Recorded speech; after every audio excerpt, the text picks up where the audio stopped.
This old house, walls are crumbling underneath a painted sky.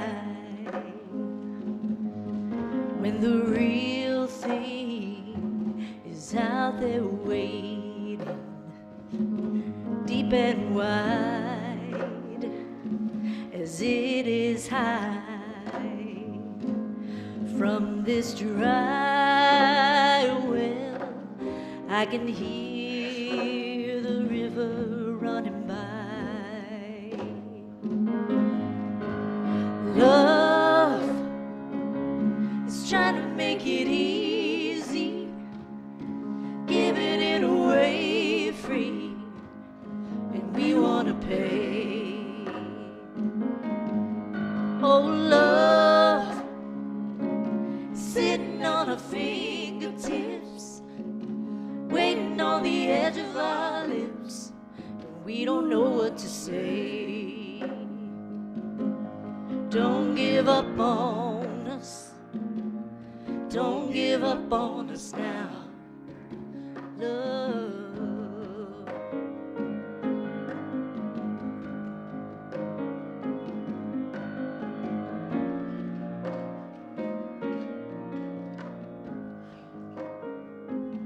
From where I stand and what I know, you should be a stranger at my door.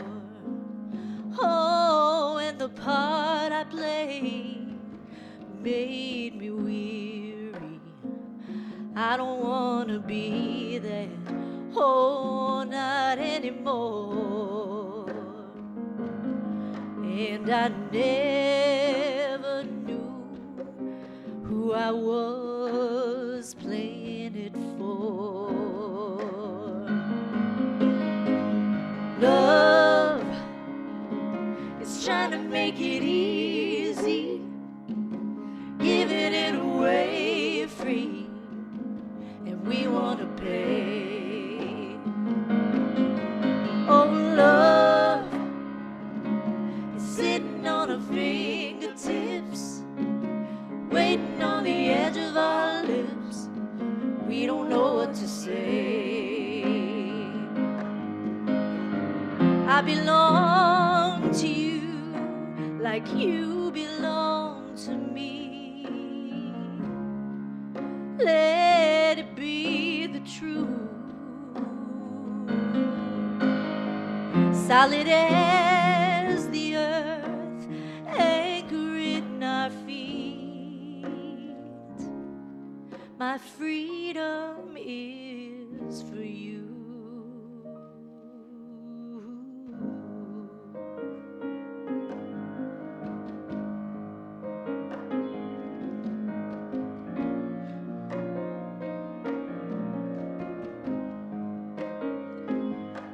Well, this moment might be perfect, coming out from under a painted sky.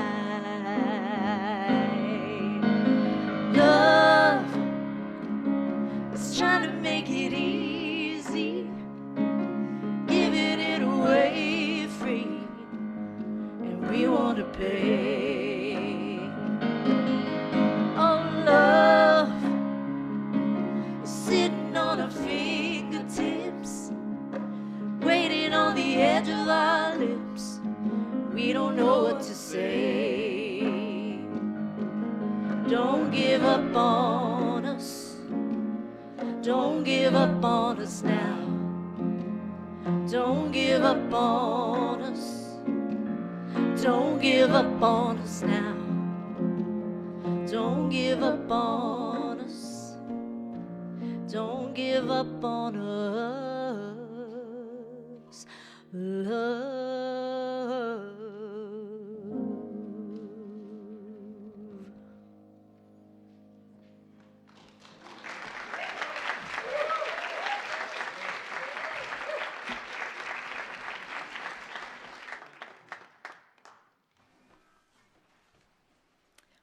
That's a lovely way to start the morning.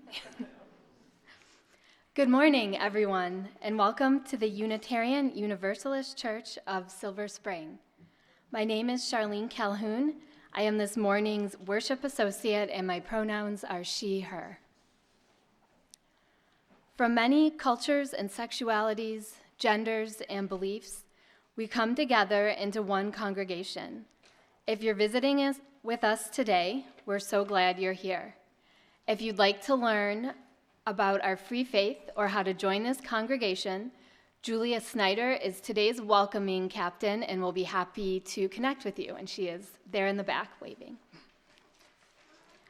Drawing from Adrienne Maree Brown's book, We Will Not Cancel Us, this morning Reverend Kristin will preach about accountability beyond cancel culture and how to pitch a bigger tent for all who want to work for freedom. About halfway through the service, children ages 3 and up will be invited to expand our worship circle by joining other kids their age to learn and grow together. The flowers today were donated by John Sullivan in memory of Jim Aldrich, longtime member who passed away in March of 2014. Jim and wife, Ann Blackburn, were very active at UUCSS for many years. And John chose green flowers today because Jim was a proud Irish American. If you would like to donate flowers for an upcoming Sunday service, just visit Church Center and fill out the flower registration form. Now it's time to greet our neighbors. Please head back to your seat and stay standing when the music starts for the opening hymn.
Now it's time to light our chalice, symbol of our free faith.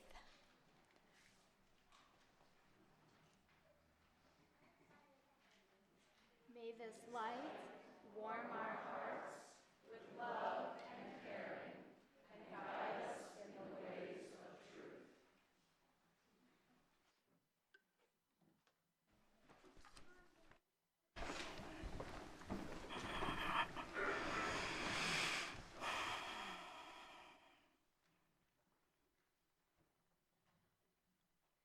There we are.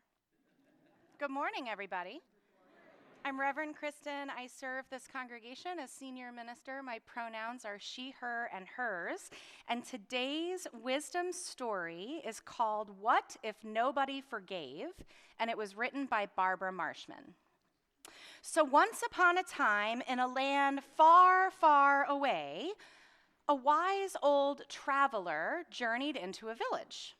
And in this town, all of the people, they were hunched over and they were carrying these huge bundles on their backs. And they couldn't look around very well. They couldn't really look all the way up. And the heavy burdens made it impossible for them to really engage with people. Puzzled, the wise old man stopped a young fellow he happened across and said, "I am a stranger to your land. What are these large bundles that you are carrying on your back?" "Oh, these," answered the young fellow in a matter-of-fact way, "these are our grudges." "Wow," said the wise old traveler, "that is a lot of grudges to have at your age." "Oh, they're not all mine," he said. "Some of them were even passed down in my family." The young fellow heaved a weary sigh. "See that man over there? I have quite a lot of grudges against his family. His great-great-grandfather called mine a horse thief when they both wanted to be elected as mayor." The wise man looked around and shook his head. "You all look really unhappy. Isn't there some way that you can get rid of these burdens?" And the young man sighed. "We've forgotten how. You see, at first we were quite proud of our grudges. Tourists came from miles around to see us. But after a few years, Grudgeville became a very dreary place. Nobody came, and we had forgotten how to stop holding on to our grudges." The traveler scratched his chin, and he thought for a while, and he said, "Well, if you really want to get rid of those grudges, I think I know some magic words that might help you." "You do," the young man said. "That would be a miracle." And he went and he called everyone of the town together. And eventually the mayor and the wise old traveler stood on a platform where they could see all of the hunched over villagers. And when the crowd quieted down, the mayor said, "Good people of Grudgeville, a wonderful thing has happened. A very wise stranger has come into our town. He says he can tell us the magic words that will rid us of these grudges that we've carried for generations.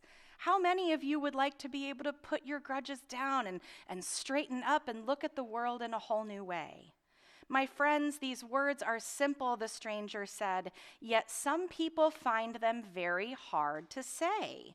You must have courage to speak them, and in order for them to work, you must say them to each other and truly mean them." That's the magical part. The first two words are, what do you think they are? Anybody have a guess? "I'm sorry," right? Okay, and the other three are, "I forgive you." So can we practice those words together? I'm sorry. I forgive you. There was a long pause and then a low grumble from the townspeople, and first one person and then another said the words, and soon they were all saying them together to one another, quietly at first and then louder, and then just like the wise stranger predicted, the people were able to lay their grudges down. They couldn't believe it.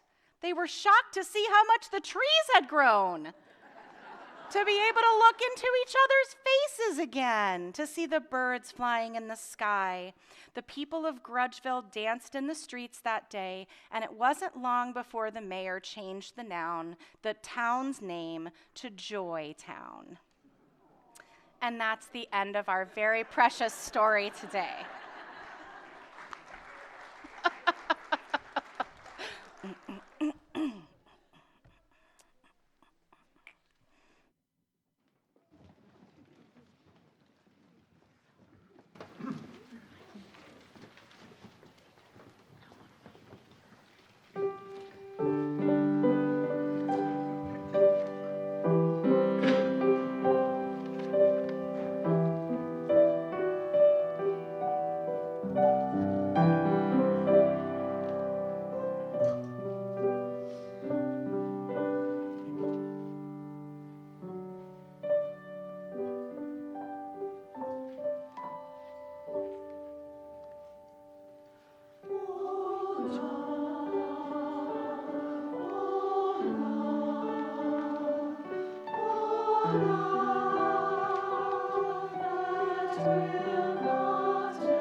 Each week, when we gather as a congregation, we bring our joys and sorrows with us into this room. When we remember a loved one lost, celebrate a special joy, share a tender sorrow, or lift up our deepest needs, this sanctuary becomes a sacred circle. This morning, the congregation is invited to share joys and sorrows, either by typing them into the chat on Zoom, or if you're here in body, speaking them into the microphone. After each person has shared, we will say together, "In every joy and sorrow, we are held in love beyond belief."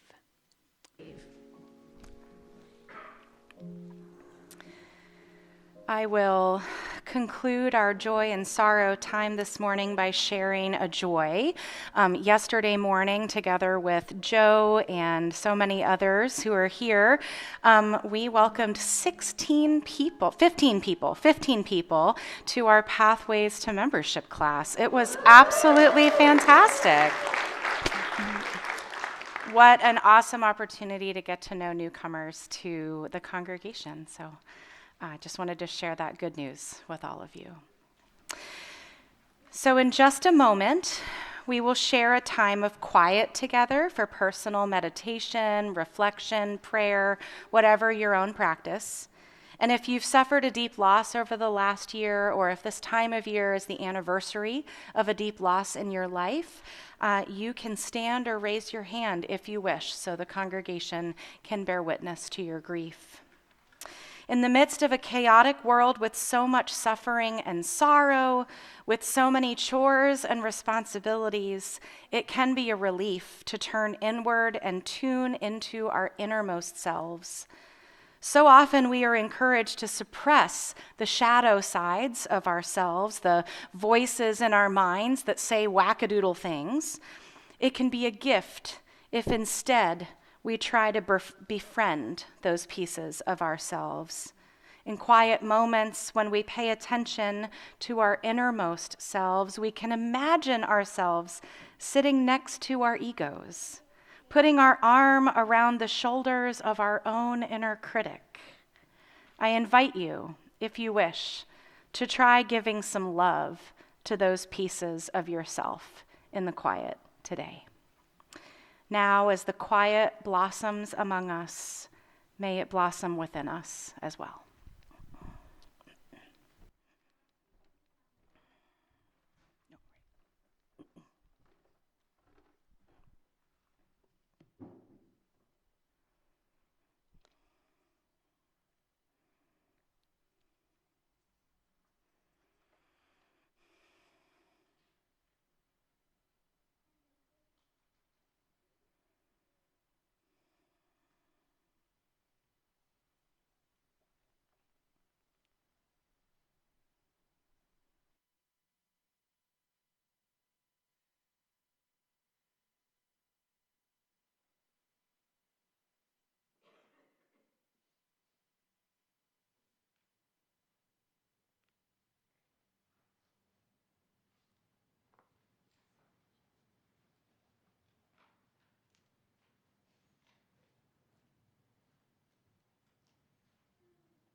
invite us all now into a time of prayer together with words by my colleague, Kara Fortner.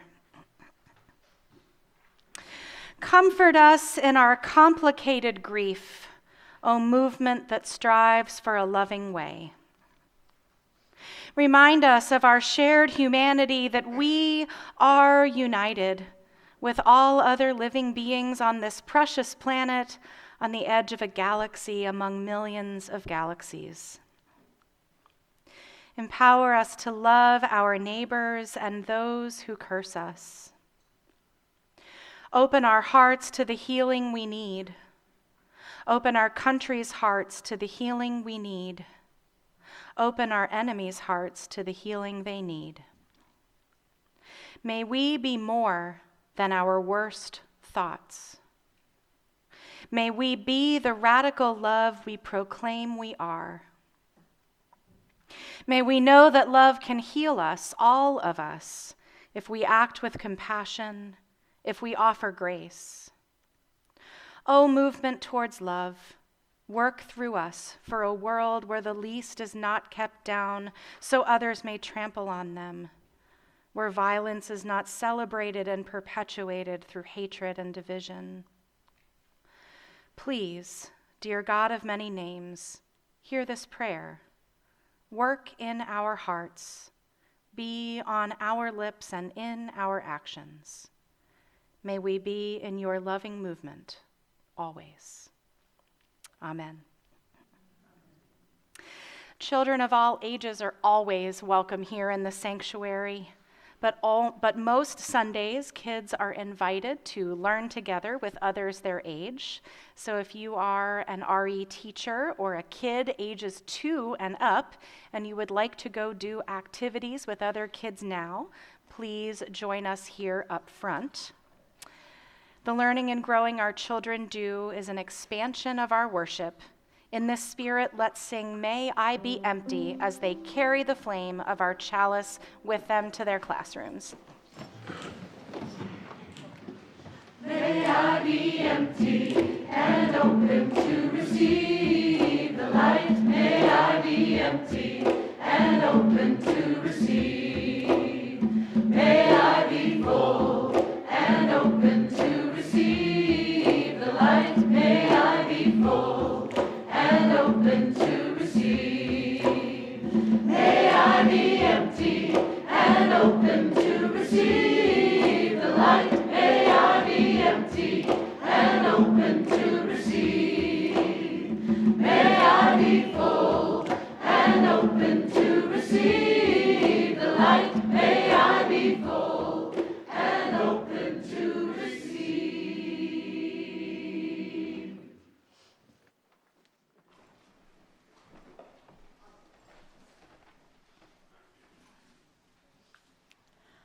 Our first reading today is an excerpt from a 2015 article in the Canadian Briar Patch magazine by Assam Ahmad.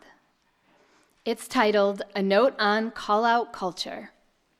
He writes, "Call-out culture refers to the tendency among progressives, radicals, activists, and community organizers to publicly name instances or patterns of oppressive behavior and language use by others.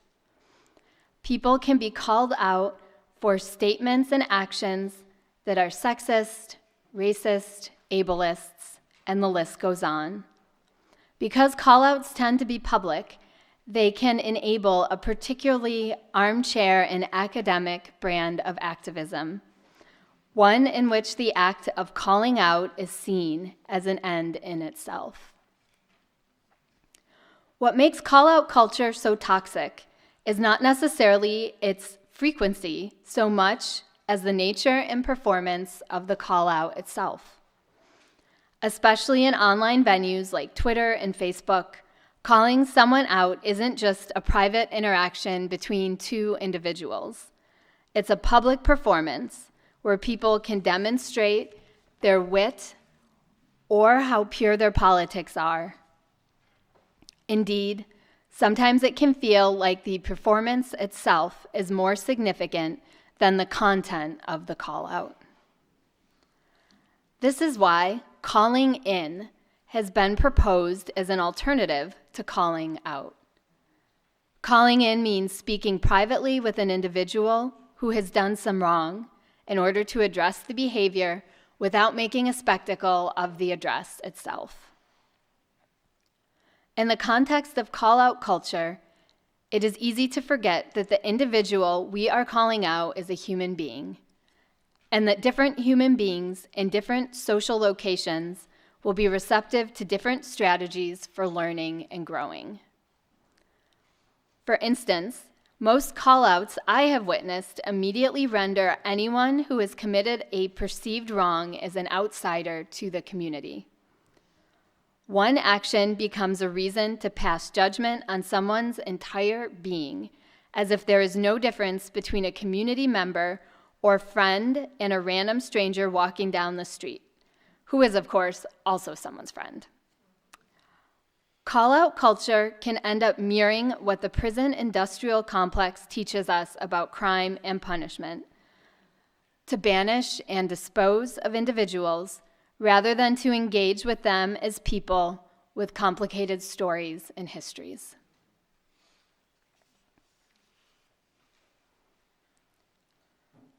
Our second reading today was written by New York Times best-selling author Adrienne Maree Brown.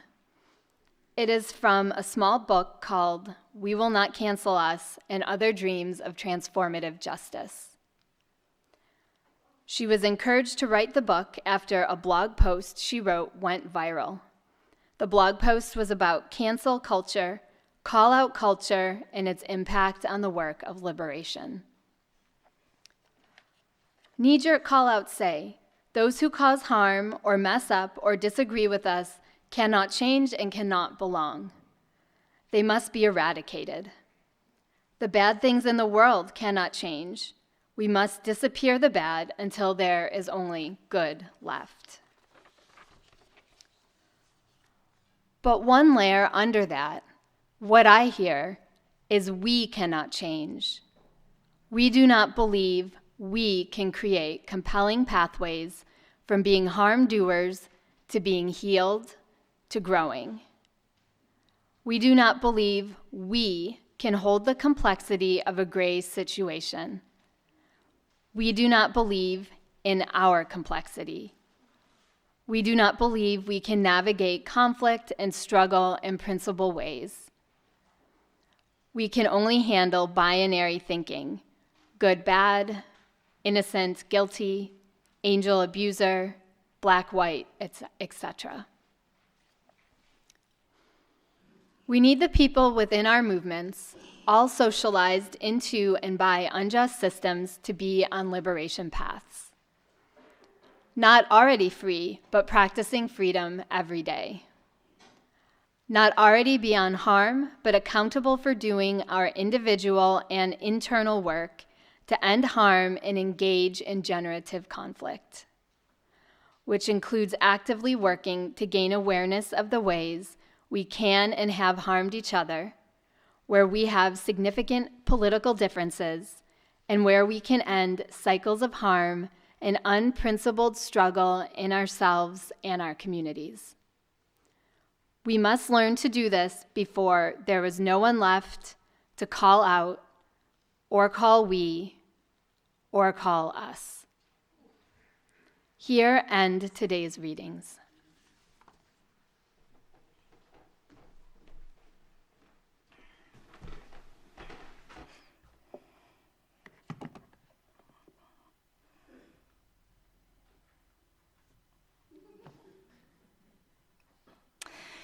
A few months ago on her podcast, I heard meditation teacher Tara Brock tell a funny story. One morning, a woman was scrambling eggs in the kitchen for breakfast, and all of a sudden her husband burst into the kitchen, inspected what she was doing, and said, "What are you doing? That is not the way I usually make scrambled eggs. You haven't scrambled them nearly enough. Now there's going to be little white bits and little orange bits instead of consistent yellow egg. Aren't you paying attention?" Stop! You need to add some salt or they're going to be flavorless. Use the salt. His wife, unamused, looked up at him and asked, "What on earth do you think you're doing?" And he replied, "I just wanted to show you how it feels when I'm driving."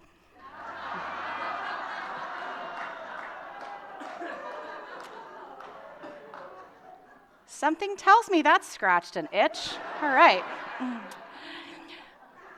Whether it's how we drive or how we make breakfast, we all do things that annoy and irritate one another. And in turn, we're all annoyed and irritated by others.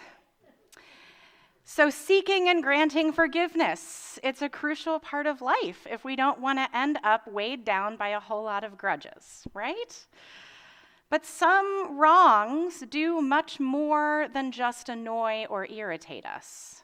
Some wrongs cause real harm, and when repeated, harm can even become abuse.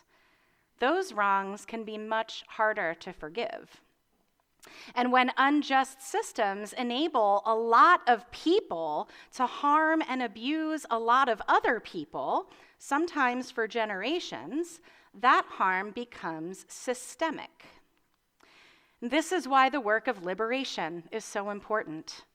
When we recite our mission every Sunday here at UUCSS, we dedicate our gifts and ourselves to mobilize for our collective liberation, because we live within interlocking unjust and oppressive systems, and real freedom will only come when everyone is free. These systems cause more harm to some than they cause to others. That's an undeniable fact, but they do harm everyone. Those born into bodies that systems oppress, as well as those born into bodies these systems turn into oppressors. That is the premise of liberation work, both liberation theology and liberation movements we're seeing bubble up all over this country and world. The work is about stopping the harm, changing the systems, and creating accountability structures that interrupt harm doers, but also are not punitive. That's all. Now, in this work for collective liberation, calling someone in or out can occasionally become necessary. First, we should try speaking with them directly, right? They are a human being, as we heard in our first reading. We can use mediation or other processes set forth by the union or the workplace or other community that we are part of with that person to work out the issue. But if those things don't work, a public call-out may be the only option left. And some people learn from these public call-outs, but others, especially those with a lot of power, just double down. J.K. Rowling is a good example here. Over the years, many have tried to talk with her directly about the harm she has caused to trans and non-binary people. And when that didn't work, people began to call her out publicly. Unfortunately, while these public call-outs have made activists feel more empowered, Rowling has responded by digging in her heels and spending an increasing amount of her fortune to fund anti-trans efforts in the UK. I'm sure we can all think of other public figures who have been called out for saying and doing truly abhorrent things. I won't name them here. Accusations that used to end careers and candidacies now instead have an emboldening effect. And it's for this reason that I think public call-outs really must be a last resort. Not just because I want to live with love at the center of my life, but because public call-outs can really backfire and cause their targets to become even more dedicated to causing harm. And they backfire not just with the rich or the powerful or the well-known. They can backfire when directed at people with whom we have a much more horizontal kind of relationship. Because it's one thing to limit access to community to those who refuse to own up to their wrongs. But all too often, people get called out for differences of lived experience. And all too often, people who have done real harm but have repented, who are committed to doing better, wind up being outcast. The sense in a lot of liberal communities is that the bar to entry is high. Do you know what I'm talking about? Okay. Before I continue, I want to be very clear that when I use the word liberal, I do not mean politically liberal. I mean liberal in its original sense, as in liberalis, which literally translated from Latin means befitting a free person, and also conveys a sense of openness, generosity, and the space to explore beyond norms and tradition. In this way, as a faith that began as two distinct Christian heresies, Unitarian Universalism has been liberal since long before any American political parties adopted that word, for the record. Anyway, as I was saying, the sense in a lot of liberal communities is that the bar to entry is high. We have to use all of the right words and avoid all of the wrong ones. We have to visibly signal our values with the cars we do or don't drive, the restaurants we do or don't patronize, the stores we do or don't shop at, right? Otherwise, we're opening ourselves up to judgment. And that, I think, does not actually help the work of liberation. I think it betrays it. Do you remember years ago when grocery stores began selling pre-chopped onions and celery and carrots, right, in the mirepoix? You can buy it in the produce section now. Soon after I started seeing those in the grocery stores, social media became full of people calling out folks for buying those pre-cut veggies because of the waste of the plastic containers that they're sold in, which is an issue. But there was this assumption that people who buy those vegetables don't care about the environment or are just lazy. But there are a lot of people with physical disabilities for whom pre-cut veggies are a really big help in the kitchen. I'm not sure how making people with disabilities feel judged for cooking helps us all get more free, or why liberal communities are sometimes prone to assuming the worst of people. Social justice educator Chris Krass has this to say about this dynamic. He writes, "It's important that we recognize that the right wing has waged ideological war on left culture, that this was done intentionally to isolate the left from everyday people. The right wing has given us tools to critique and dissect the failures of everyone who wants positive change. Tools to see everyone, including ourselves, as being problematic, not enough, too late, performative." Similarly, in the larger work that today's second reading comes from, Adrienne Maree Brown writes, "I can't help but wonder who benefits from movements that engage in public infighting, blame, shame, and knee-jerk call-outs. I can't help but see the state grinning, gathering all the data it needs, watching us weaken ourselves. Meanwhile, the conflicts are unresolved and/or harm continues." It is important, I think, for people committed to collective liberation to notice these dynamics. Because we live in a world where lots of people are digging in their ideological heels. But others are beginning to notice the contradictions in the Christian nationalism and the supremacy culture that they may have been raised in. And some are leaving the churches and social circles and sometimes even the families that they were raised in. And congregations and circles like ours have a role to play in welcoming and supporting these folks as they explore new values and new ways of being in community. In 2023, one of the most beloved hymns written in the English language celebrated its 250th anniversary.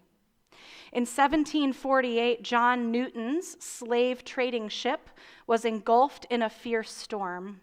Fearing for his life, Newton, who had not been raised in a religious family, prayed to God and promised that if he made it through the storm alive, he would dedicate his life to divine service. Well, he made it through the storm. He faced up to the horrors he'd perpetuated by sailing slave ships, and he became a minister.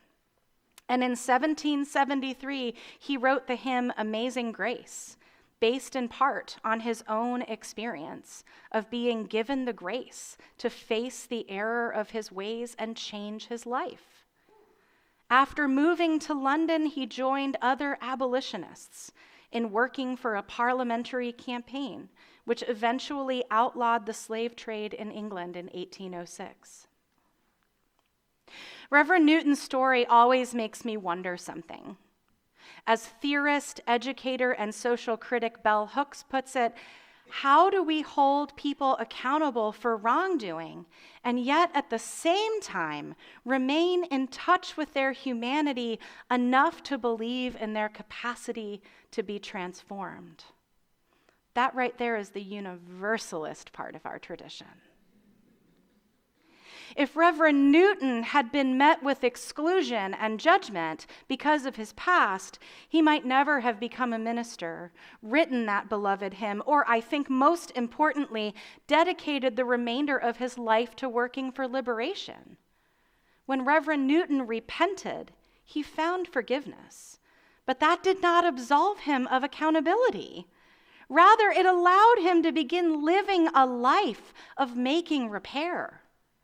And that is part of what I think congregations like ours exist to do. In the words of one of my childhood ministers, to love people just as they are, but too much to let them stay that way.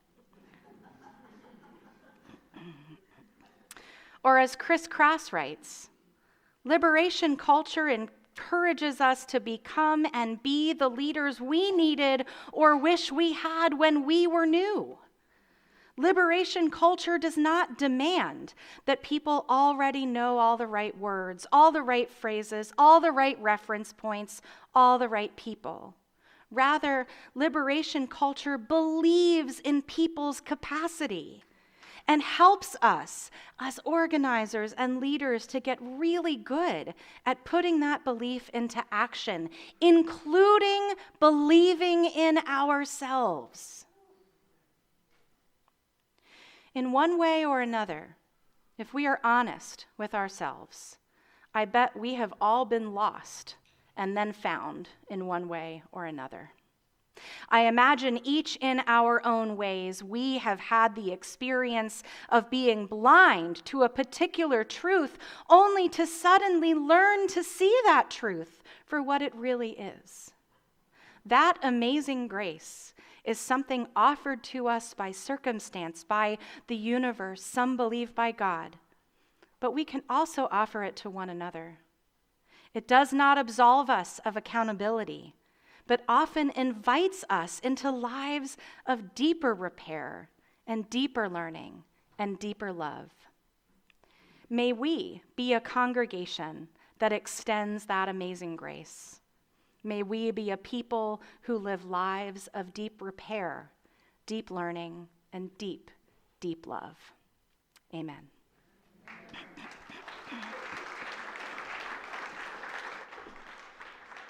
Whew.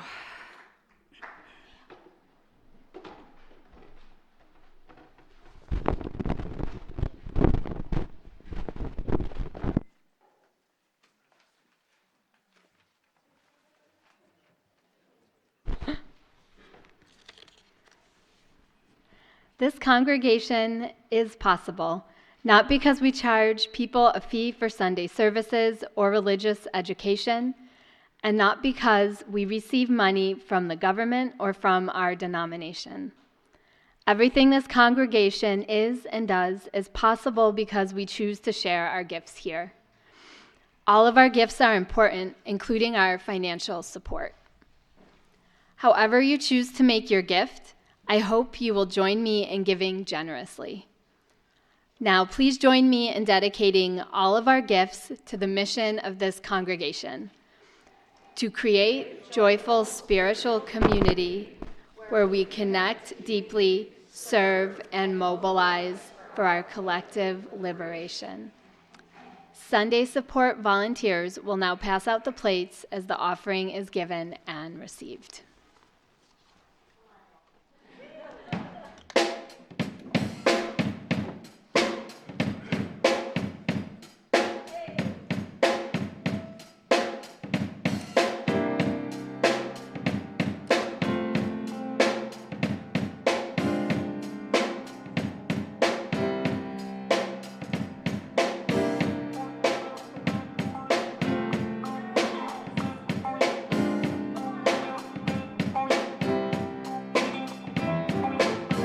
There are times when adversities seem to overcome your life. Doubts and fears come to cloud your mind, and confusion's all inside. But there's a message for you, my friend, and I know this word is true. Just have the faith of a mustard seed, and there's nothing you can't do. If you have faith, just keep the faith. Hold on to your faith, according to your faith.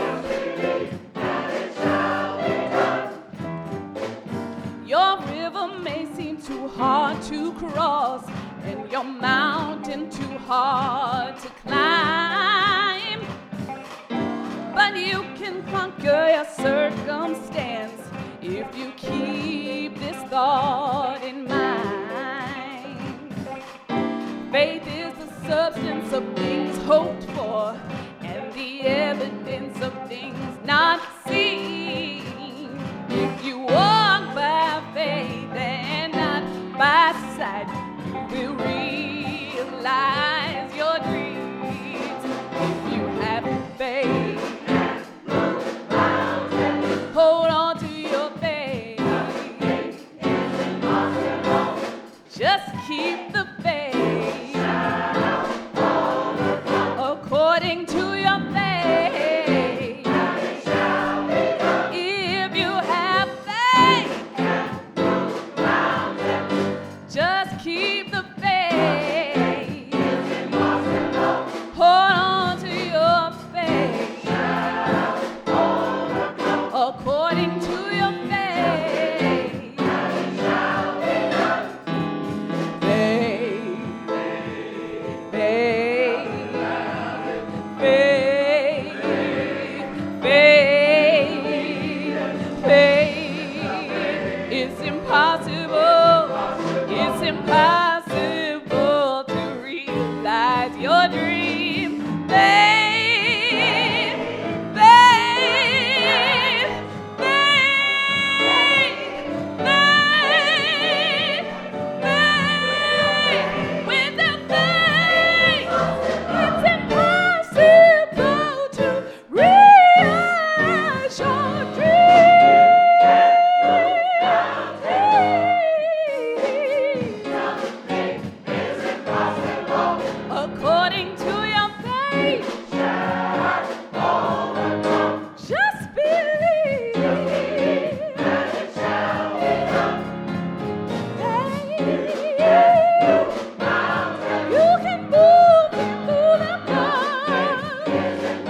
Won't you be seated and join me in the words of our chalice extinguishing?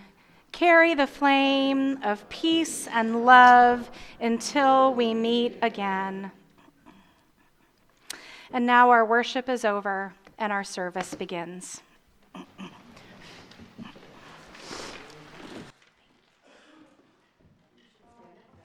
ran long. I think it was because of Jason's.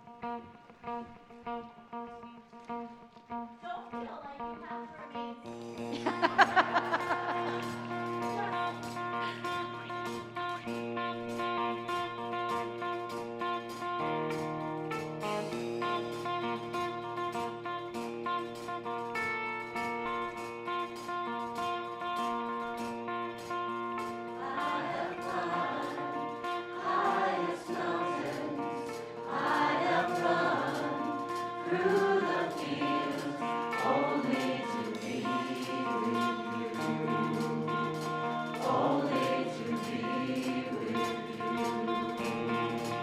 I have run, I have crawled, I have scaled these city walls, only to be with you. But I still haven't found what I'm looking for.